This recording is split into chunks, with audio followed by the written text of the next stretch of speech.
Seguimos en el living, recibimos ahora a la doctora Soada Yul. Ella es integrante de la comisión honoraria por la... No, perdón. De la Sociedad Uruguaya de Gerontología y Geriatría. Se me confundió con la comisión honoraria de salud cardiovascular, que también tiene una columna acá, pero en este caso es de gerontología, porque hoy vamos a estar hablando sobre los medicamentos y los adultos mayores. ¿Verdad, sí, Soada? Perfecto. Sí, más que nada sobre las interacciones farmacológicas y sobre la prescripción que tiene que haber de medicamentos en los adultos mayores. Es muy interesante el tema de la interacción farmacológica, teniendo en cuenta de que, bueno, son todas drogas que nos metemos en nuestro cuerpo y que muchas veces la combinación puede llegar a ser hasta muy peligrosa. Sí, y más en los adultos mayores, ya que en ellos existe lo que se llama la polifarmacia, que puede ser... La polifarmacia es cuando hay 3 o más fármacos y esa polifarmacia puede ser adecuada o puede ser inadecuada. O sea, el paciente puede estar recibiendo fármacos que realmente tiene que tomar, otros fármacos que el paciente los compra en la farmacia porque tienen venta libre, y también las hierbas medicinales que tienen sus efectos y que muchas veces no es conocido por los científicos y no sabemos los efectos adversos y las interacciones que tiene. Por eso también para nosotros es fundamental, cuando el paciente viene al consultorio, hacer una adecuada anamnesis y hacer una adecuada valoración geriátrica integral, en donde preguntemos qué fármacos está tomando en ese momento, cuáles están prescriptos y cuáles no, que también son importantes y pueden tener interacciones farmacológicas. Porque un fármaco, con respecto a eso, puede tener la interacción con otro fármaco, pero también un fármaco puede tener interacción con una bebida, como por ejemplo el alcohol, con los alimentos o también con las mismas patologías o las mismas enfermedades que tenga ese paciente. Entonces, eso hace que tengamos que ver en conjunto todo. Claro. Ahora, cuando hablamos de la automedicación, ¿a qué nos referimos? Cuando tomamos, por ejemplo, un analgésico porque me duele la cabeza, cuando tomamos algo para el dolor muscular, ¿también estamos hablando de automedicación? Sí, sí, sin duda, y en los adultos mayores mucho más, porque todo lo que son antiinflamatorios, llamamos AINE, antiinflamatorios no esteroideos, esos antiinflamatorios actúan a nivel de la función renal. Entonces, muchas veces una de las causas de declinación funcional más importante en el adulto mayor es justamente la artrosis de cadera, la artrosis de rodilla, la artrosis de manos. Entonces, eso hace que el paciente consuma antiinflamatorios no esteroideos, que puede ser, hay varios, diclofenac, ketoprofeno, dipirona. Entonces, eso hace que esos antiinflamatorios tomados en forma crónica pueden llevar a una alteración de la función renal, y muchos fármacos que ellos toman, que están prescriptos, tienen una excreción a nivel del riñón. Entonces, como hay una alteración de la función renal, la concentración plasmática puede aumentar de ese fármaco y provocar efectos secundarios. ¿Y cuál es la interacción a nivel de medicamentos más frecuente y que también genera inconvenientes en la salud? Bueno, hay muchos, son muchísimos.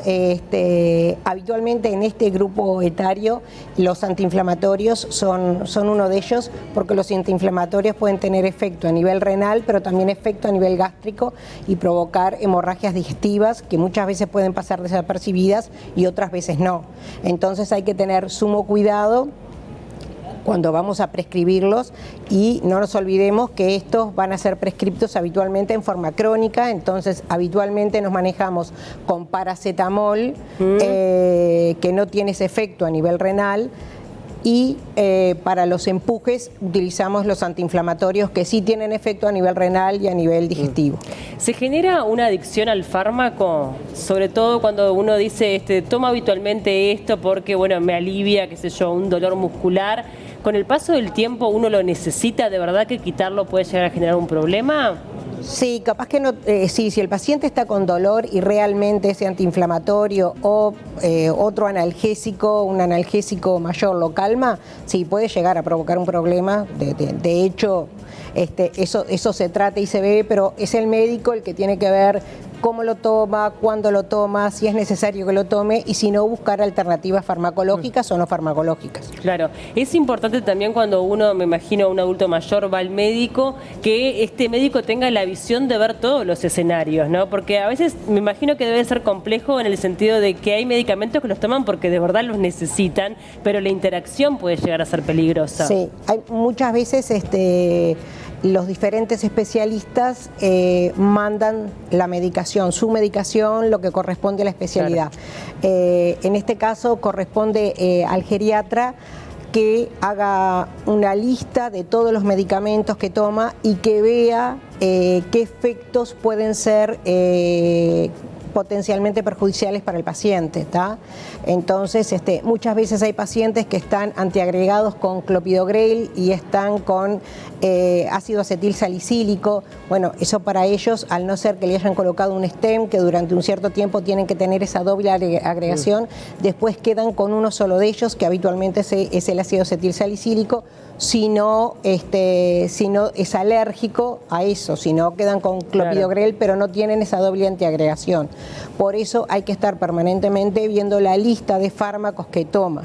Y otra cosa importante es que muchas veces yo incorporo un nuevo fármaco al paciente y en la siguiente consulta tengo que preguntar si tiene algún efecto adverso, porque puede ser que eso sea la interacción medicamentosa del fármaco. Y es importante poderla detectar porque si no nosotros estamos dando otro fármaco para combatir ese síntoma, claro, y en realidad capaz que lo que tenemos que hacer es retirar el fármaco o disminuir la dosis. Claro. Estaba pensando en eso que tú mencionabas de la interacción, por ejemplo, con el alcohol, los medicamentos que están más vinculados a los temas más psiquiátricos, las depresiones, sí, y demás, por lo general no pueden tener como esas... Lo que pasa es que el alcohol habitualmente cuando se manda algún sedante, algún hipnótico, lo que se hace es tratar de no tomar alcohol por eso mismo. Igual como los antihistamínicos que tienen un efecto a nivel del sistema nervioso central que produce una somnolencia también, es conveniente que no se mezclen con el alcohol. Claro. Pero lo más frecuentemente son aquellos medicamentos que tienen indicación por el psiquiatra que no se deben combinar con el alcohol. Claro. También pienso que esta interacción puede llegar a ser peligrosa hasta para cosas cotidianas, por ejemplo, manejar un vehículo. Sin duda. Habitualmente cuando uno pone un fármaco, una benzodiazepina, por ejemplo, que muy conocidas, alprazolam, bromazepam, diazepam, siempre recomienda que primero experimente a ver cómo cae la droga en el paciente y después con el tema de manejar, y empezamos siempre, ni que hablar en adultos mayores, con muy bajas dosis, aumentando en forma paulatina. Tú mencionabas también al principio la interacción también con la homeopatía, por ejemplo, o con otro tipo de remedios naturales que también tienen su carga y que generan interacciones que pueden llegar a ser perjudiciales. Sí, en realidad lo que nos pasa a nosotros los médicos es que habitualmente no tenemos la composición de esa hierba medicinal que está tomando el paciente. Entonces, al no saber exactamente lo que está tomando, muchas veces podemos saberlos y no conocer los efectos adversos o las interacciones farmacológicas. Y otras veces las conocemos a medias. Entonces eso hace que nos deje en una nebulosa de no indicarla o de que la indicación no corra por parte del profesional, claro, que en ese momento lo está viendo. Bien. ¿Quién es el médico entonces que recopila toda la información? ¿Es el geriatra? En los adultos mayores habitualmente sí, es el geriatra. Es una de las tareas que nosotros tenemos incorporadas haciendo la valoración geriátrica integral, en donde tenemos un ítem que es específicamente corroborar los fármacos que el paciente toma y ver las posibles interacciones medicamentosas y los posibles efectos adversos que puedan tener. ¿Se puede llegar hasta generar amnesia por los medicamentos mezclados o situaciones de pérdida de memoria? Bueno, todo depende, pero sí puede pasar. Habitualmente, de pérdida de memoria de repente en sí no, pero sí que te provoca el más somnolencia, porque que te lleve el más a estar como más adormilado. Claro. Por ejemplo, si vos tomás tramadol, también te va a provocar un poco de sueño. Si a eso le sumás una benzodiazepina, como puede ser el diazepam, el bromazepam, el flunitrazepam, eso también hace que aumente esa somnolencia y que el paciente no esté tan reactivo como habitualmente está. Sí, es bien complejo el tema porque cuando uno piensa en los adultos mayores, ¿cuántos medicamentos se toman en promedio? Bueno, en realidad habitualmente toman más de 4 o 5 fármacos, que eso ya se considera una polifarmacia. Por eso te decía, la polifarmacia puede ser adecuada si yo tengo un paciente que tiene una cardiopatía isquémica, que le pusieron un stent, o sea, que sufre de las coronarias, le pusieron un stent y ese paciente aparte fumó y es un EPOC y bueno, va a tener una polifarmacia porque va a estar con un beta bloqueante, va a estar antiagregado y va a estar con estatinas, ¿tá? Y aparte va a tener la medicación para su EPOC, pero esa polifarmacia es adecuada. Pero si aparte de todo eso después tengo un paciente que se está olvidando de algunas cosas y tiene algún problema de memoria y va a la farmacia y compra por prescripción del paciente mismo o de un vecino o de lo que sea, o un medicamento que no es adecuado, porque hay muchos que la gente dice que hacen bien para la memoria, pero no hay evidencia científica con eso ya estamos hablando de que es una polifarmacia inadecuada y que no le va a mejorar nada y que no solamente le va a provocar un gasto innecesario desde el punto de vista económico, sino también las interacciones medicamentosas que eso puede llegar a provocar. Y ni que hablar de los medicamentos comprados en la feria, que también sabemos que pasa. De los medicamentos comprados en la feria es un punto aparte porque sí, eso no podría estar pasando, no tendría que estar pasando, porque muchas veces también son medicamentos que solamente se consiguen en la farmacia con la receta verde.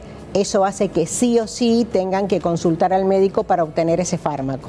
Bien. Entonces, lo de la feria es sumamente complicado. Muy complicado. Bueno, doctora, la verdad muy interesante como siempre. Lo principal es poder, trasladar esta inquietud a una persona que esté consumiendo de repente más de 4 fármacos de manera permanente, trasladar esta inquietud a su médico tratante para que allí pueda hacer las observaciones necesarias, ¿no? Sí, y decirte algo más, que el riesgo de las interacciones medicamentosas aumenta, con 5 fármacos se calcula que es un 50% y con 7 fármacos ya es un 100% de que sí o sí iban a haber interacciones medicamentosas. Y son muchos de nuestros adultos mayores que consumen entre 4 y 7 fármacos, o sea que es algo para tener en cuenta. Totalmente. Muchísimas gracias, doctora Soada Ayud, integrante de la Sociedad Uruguaya de Gerontología y Geriatría. Y lo dije bien. Muchísimas gracias a ti. No me quiero despedir sin antes felicitarlos porque hoy están cumpliendo años por el living. Un año. Así que, bueno, felicitaciones. Muchas gracias y la verdad el aporte que usted hace acá también es muy bienvenido, útil y agradecido por los televidentes. Muchas gracias. Gracias, Soada. Gracias.